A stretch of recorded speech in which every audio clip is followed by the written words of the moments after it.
Mesdames et messieurs, bonjour. C'est 15 h au Caire, l'heure de notre journal sur chaîne 2, la télévision égyptienne.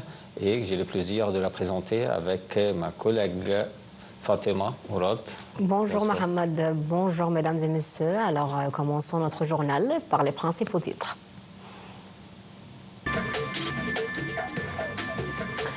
Moustapha Madbouli indique dans son allocution à la COP29 que l'Égypte et les pays africains confrontent nombre de défis liés au climat.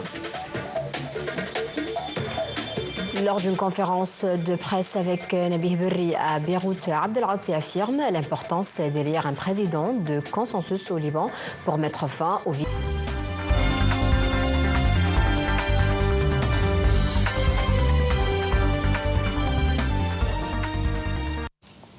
Et on commence notre journal avec la COP29 où le Premier ministre Dr Moustapha Madbouli a poursuivi sa participation à Bakou en Azerbaïdjan à la 29e conférence climatique de l'ONU au nom du président Abdel Fattah el-Sisi. Dr Madbouli a affirmé que l'Égypte soutenait la réalisation de résultats fructueux du sommet de COP29 à la lumière des questions climatiques au niveau du monde. Dans le cadre du programme des discours généraux des leaders du monde et des présidents des gouvernements, Dr Madbouli a indiqué dans son allocution que l'Égypte et les pays africains confrontent nombre de défis liés au climat. Il a assuré que l'Égypte a réussi lors de la COP27 à mettre en exécution des solutions pour les questions climatiques. Le Premier ministre Dr Moustapha Madbouli a déclaré qu'il appréciait le rôle important joué par l'Agence de développement de l'Union africaine, NIPAD, et son soutien pour la présidence égyptienne du NIPAD. Ces déclarations ont eu lieu lors de la rencontre de Dr Madbouli avec Mme Nardes Bekele Thomas, directrice exécutive de l'Agence de l'Union africaine pour le développement en marge de sa participation à la COP29 qui se tient à Bakou. Le chef du gouvernement a souligné la poursuite du soutien de l'Égypte au NIPAD à travers l'augmentation des sources des finances de l'agence pour la mise en œuvre d'importants projets d'infrastructures supervisés par l'agence. Il a ajouté que le travail se poursuit pour fournir le financement nécessaire pour le NIPAD et de son plan lors de la prochaine période. Le Premier ministre a également souligné le soutien de l'Égypte pour l'établissement des bureaux régionaux de l'agence et d'un centre d'excellence africain pour la résilience et l'adaptation avec les répercussions du changement climatique. La ministre de l'Environnement, Dr Yasmine Foued, a participé à la session spéciale sur le financement du climat lors de sa participation au sein de la délégation officielle égyptienne dans le cadre du segment présidentiel de la conférence COP29 sur le climat. Dans son discours, la ministre a passé en revue les efforts déployés par l'Égypte pour renforcer le financement climatique et a souligné les défis auxquels sont confrontés les pays en développement pour atteindre leurs engagements climatiques en raison du manque de financement disponible. À cet égard, la ministre a réitéré l'appel formulé lors de la COP27 à Sharm el-Sheikh pour réformer les politiques des institutions financières internationales afin de promouvoir le financement climatique.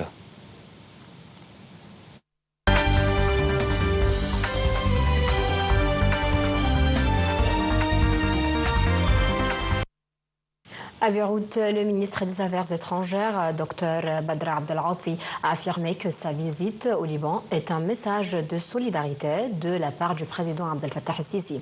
Lors d'une conférence de presse avec le président de la Chambre libanaise des députés, Nabih Berri, M. Abdelghati a souligné l'importance de soutenir les institutions de l'État libanais, en particulier l'armée libanaise. Et il a d'autre part indiqué que l'Égypte a envoyé un nouveau cargaison d'aide humanitaire au Liban à travers le pont aérien mis en place par l'Égypte pour soutenir le Liban.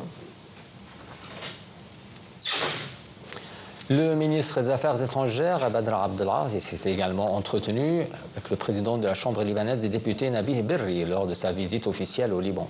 Au cours de cet entretien, M. Abdelghati a réitéré la position de l'Égypte appelant à respecter la souveraineté libanaise, refusant toutes les mesures israéliennes portant atteinte à la souveraineté et l'intégrité territoriale du Liban.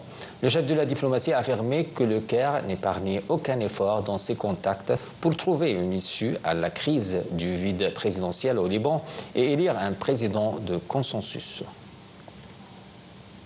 Le chef de la diplomatie, Badr Abdelghati, a affirmé l'importance d'élire un président de consensus au Liban pour mettre fin au vide présidentiel sans aucune ingérence étrangère. M. Abdelghati s'exprimait lors de sa réunion à Beyrouth avec le commandant de l'armée libanaise, le général Joseph Aoun.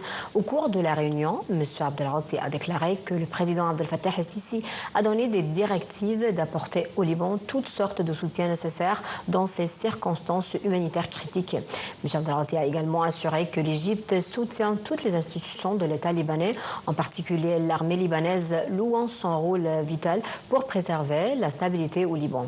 M. Abdelghati a d'autre part évoqué les contacts qu'entretient l'Égypte avec les parties régionales et internationales afin d'aboutir à un cessez-le-feu immédiat, mettre en exécution la résolution 1701 et aider l'armée libanaise à imposer sa souveraineté dans le sud. Le ministre des Affaires étrangères, Dr Badr Abdelghati, a d'autre part indiqué que le président Abdel Fattah el-Sisi a enjoint de transmettre au peuple libanais un message de soutien et de solidarité. À son arrivée à l'aéroport international de Rafik Hariri à Beyrouth, M. Abdelghati a affirmé que l'Égypte soutenait les institutions de l'État libanais et apportait tout soutien et aide possible au peuple libanais. Lors d'une conférence de presse avec Nasser Yassine, le ministre libanais de l'Environnement et président de la commission d'urgence au gouvernement libanais, M. Abdelghati a souligné que l'Égypte refusait que l'élection d'un président libanais soit une condition pour le cessez-le-feu au Liban.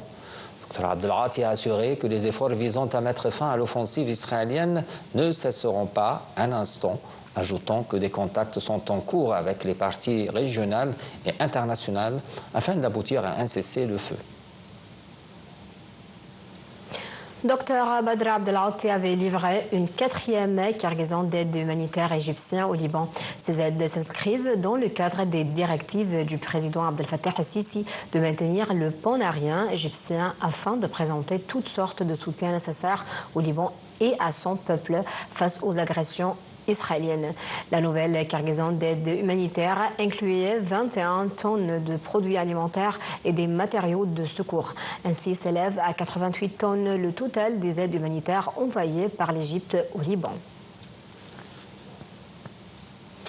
Une nouvelle frappe a visé ce matin la banlieue sud de Beyrouth après un appel de l'armée israélienne à évacuer des zones de ce bastion du Hezbollah, le 3e en 24 heures. La banlieue sud désertée par la plupart de ses habitants avait déjà été visée par des frappes hier soir.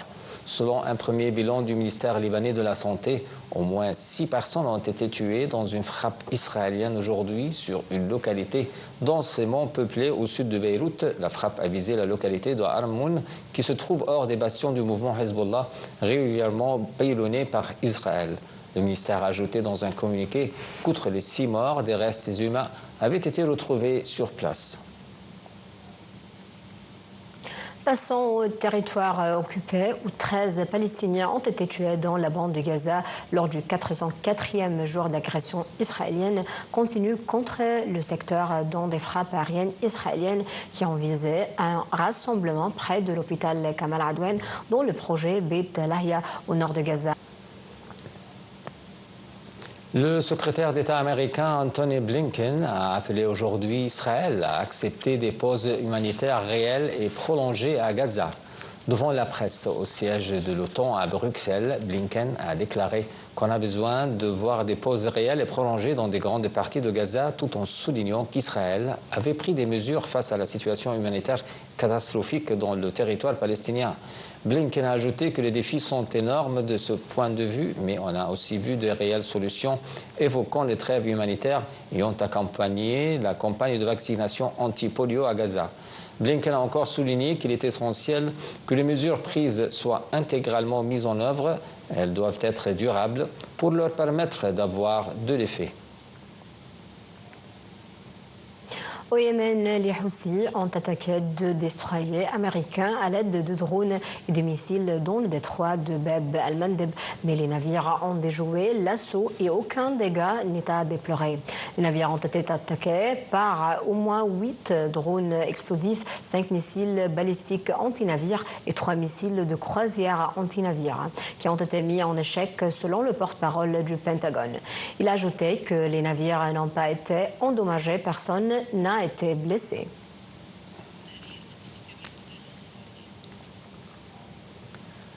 Le président américain élu Donald Trump a indiqué hier qu'il comptait nommer l'homme le plus riche de la planète, Elon Musk, à la tête d'un ministère nouvellement créé de l'efficacité gouvernementale conjointement avec l'homme d'affaires républicain Vivek Ramaswamy. Selon Trump, ces 2 Américains formidables traceront un chemin pour son administration afin de démanteler la bureaucratie gouvernementale. Plus de détails dans ce compte rendu. Donald Trump a déclaré dans un communiqué qu'Elon Musk et Vivek Ramaswamy, ces 2 Américains formidables, traceront ensemble le chemin pour son administration afin de démanteler la bureaucratie gouvernementale, sabrer les régulations excessives, couper dans les dépenses inutiles et restructurer les agences fédérales, assurant que ces 2 alliés de sa campagne allaient envoyer des ondes de choc dans le système. Il l'a même comparé au projet Manhattan de notre temps, du nom du programme de recherche et de développement américain pendant la Seconde Guerre mondiale pour créer la bombe atomique.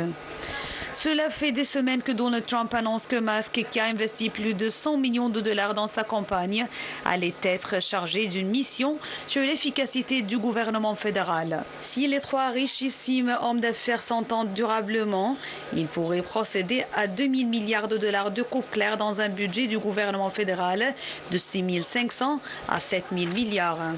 Il a donné à M. Musk et Ramaswamy jusqu'au 4 juillet 2026 pour que la première puissance mondiale se dote d'un plus petit gouvernement qui serait un cadeau parfait à l'Amérique pour le 250e anniversaire de la déclaration d'indépendance du 4 juillet 1776. Notons que Donald Trump a indiqué mardi qu'il comptait nommer l'homme le plus riche de la planète, Elon Musk, à la tête d'un ministère nouvellement créé de l'efficacité gouvernementale, conjointement avec l'homme d'affaires républicain. La capitale ukrainienne Kiev a été visée aujourd'hui par une attaque russe combinée de missiles et de drones pour la première fois en 2 mois. Au moment où les Ukrainiens cèdent du terrain sur le front et craignent de perdre le soutien des États-Unis. Les détails. La capitale ukrainienne Kiev a été visée à l'aube par une attaque russe combinée de missiles et de drones pour la première fois en 2 mois, au moment où les Ukrainiens cèdent du terrain sur le front et craignent de perdre le soutien des États-Unis. Cette escalade survient le jour où le secrétaire d'État américain Antony Blinken a promis à Bruxelles une réponse ferme à l'engagement nord-coréen aux côtés de la Russie dans la guerre en Ukraine. La Russie a considérablement intensifié les raids de drones sur Kiev en effectuant presque quotidiennement depuis le début d'octobre, mais c'est la première fois en plus de 2 mois que des missiles en même temps ont été tirés sur la capitale ukrainienne. Moscou a utilisé des missiles balistiques et de croisière en plus de drones pour cette opération qui a duré plus de 2 heures, mais qui n'a pas fait de mort grâce à l'action de la défense anti-aérienne ukrainienne. Un premier bilan fait état d'une personne blessée par la chute de débris d'un projectile abattu au-dessus de Brovary, une banlieue de la capitale. Au total, d'après l'armée de l'air, 6 missiles et 90 drones ont visé plusieurs régions de Kiev. Parallèlement, l'Ukraine a organisé une opération spéciale pour liquider un officier de la flotte russe de la mer Noire tué mercredi dans l'explosion d'une voiture piégée en Crimée annexée. C'est ce qu'a indiqué une source au sein des services de sécurité. Lors d'une visite éclair à Bruxelles, le secrétaire d'État américain Antony Blinken a promis une réponse ferme à l'engagement nord-coréen aux côtés de la Russie dans la guerre en Ukraine et a appelé les Européens à en faire plus pour accélérer l'aide à Kiev. Antony Blinken, dont les jours sont comptés à la tête de la diplomatie américaine, a également martelé que l'administration Biden sortante comptait dépenser chaque dollar pour accélérer l'acheminement d'aide à l'Ukraine d'ici la fin de son mandat et exhorter les Européens à partager le fardeau.